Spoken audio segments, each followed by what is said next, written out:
Welcome back, happy fabricators. Have you ever had your cargo rack on a road trip completely full and shortly after realized that you needed to get something in the back of the vehicle, which now is completely inaccessible because you can't open the door to get inside?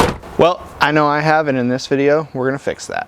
Okay, so what I have here is just a Harbor Freight aluminum cargo rack. You can also get the same rack on Amazon, pretty cheap. They're like $100, and I've already made some modifications to it. I've made these little extensions here on either side that allow me to stick my electric e-bikes in here. But we're gonna be going on a camping trip, and one of the downsides to having a full cargo rack is most of the time, whether you have a hatch style or barn door style back door, you can't get that back door open when your cargo rack's full. So what we're gonna be doing today is trying to make a mechanism that we can convert this aluminum rack into a pivoting rack so that this thing can pivot out of the way and we can be able to get to our stuff in the back without unloading the rack completely.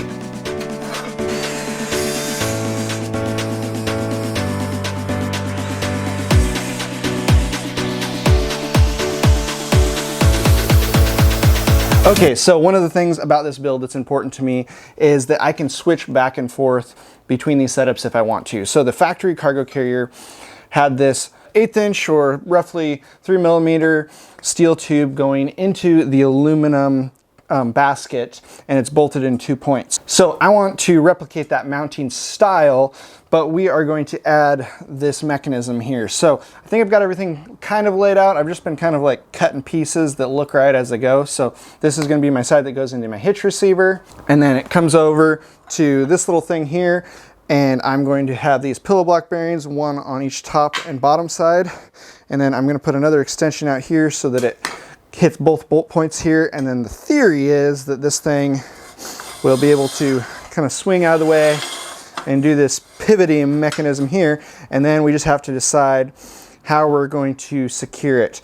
So let's get this stuff cleaned up and tacked together. Like always, I'm going to be using my silica strip discs. I love these things for used rusty material. It brings it back to a new clean form so that you can TIG weld, and it just makes your work look nice if you're using recycled materials. Let's get to it.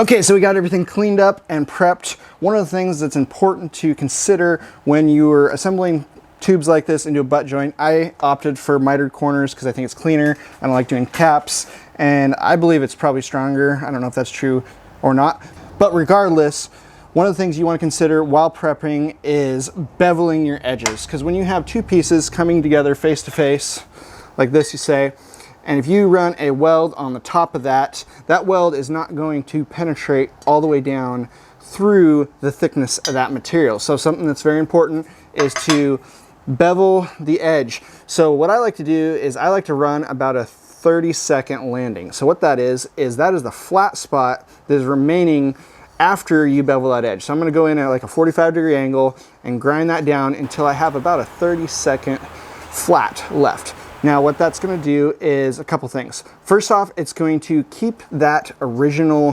face that you are lining up on your material, because if you gouge into that, if you have square mitered cuts, it's going to affect the squareness of things when you go to fit it up. Other thing that's going to do is allow enough meat in there that it's going to be harder to blow through, but at the same time it's thin enough that you can penetrate all the way through and get a full penetration weld. So let's get this thing welded out.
Okay, so now that we got this thing all welded together, it swings nice and smooth.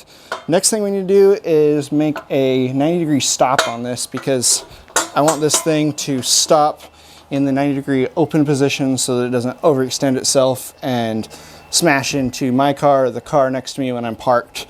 So we're gonna make sure that we got a nice good stop on there. We might even make like a detent stop so it can't swing back onto us when it's open.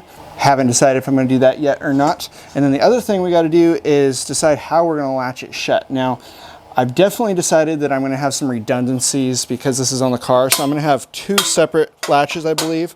So I think I'm gonna make the spring pin with a overreach that latches on the top. So as soon as this thing comes closed, the spring pin will automatically latch. And then this will be the redundancy, and it'll also take up any slack in the system when you're going down the road. I've had other like spare tire carriers on other vehicles where they have like a car latch or the spring pin style, and you just get this like rattle and clunk as you're going down the road because nothing's ever tight, and it drives me nuts. So I think if I have the spring pin in conjunction with this, this will take up the slack out of it and be redundant safety so nothing comes undone. I think it'll do the job.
Okay, so we got it all cleaned up and reassembled.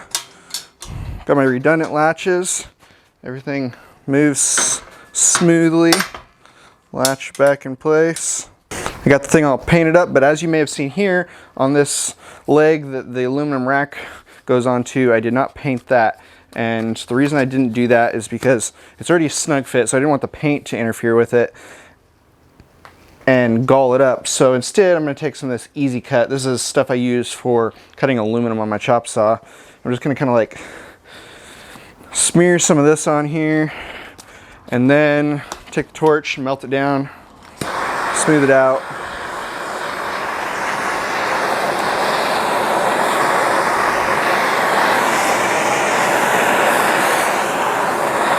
So hopefully this will do a couple things. This will keep it from rusting and then also lubricate it a little bit, because this aluminum piece that slides over, aluminum has a tendency to gall on things, and hopefully this will help lubricate it so I can get it on and off as I need. Because like I said before, I want to have the ability to slide the factory rack back on if I don't want this heavier folding thing on. So let's see if it fits. It's the moment of truth. Yeah. No. Am I the only one that shop turns into a sty every time you do a project? Try to keep it clean for you guys, but in reality, it's always a mess after a project. Quick little bench test. Hey, look at that. Smooth as butter. And we can grease those joints up, make it even smoother. So we just got back from a 2,500 mile road trip with this thing. We had, I don't know how many pounds of bikes on it, but it worked great. Functions up, so we can open up the door, get into the back. Already got everything unloaded out of the car, but it was a pretty good success. You can go and got a temporary latch there, and then get down inside here and hit the redundant one. Worked pretty good. The pivot held up really well. I'm glad we did this extra support here that helped support things, especially since it's so low on this vehicle. We did a little off-road and we scrubbed a little bit because we're riding low, but overall it was a success. If you enjoy this kind of content and want to see more, click some of the links that are going to pop up here. If you want to be notified of upcoming videos, hit that subscribe button and ring the bell. It's free to do so, and go build something, guys.